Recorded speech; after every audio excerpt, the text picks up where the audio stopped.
Good morning. Nandito tayo sa Cebu, particularly dito sa Lusitani, Mactan, Cebu. Okay, kung ang isang property po ay maraming owners, sabihin nating 4 ang owner sa isang property.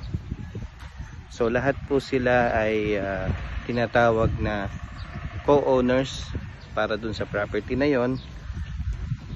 At kung sakali na need nilang or plano nilang ibenta yung property na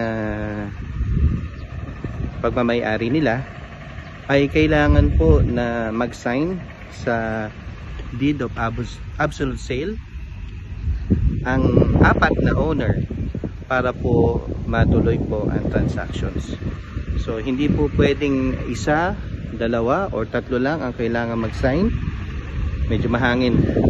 Ay kailangan po lahat silang 4 na kailangan mag-sign para doon sa deed of sale, para matuloy po ang paglilipat ng pangalan from the seller to the buyer.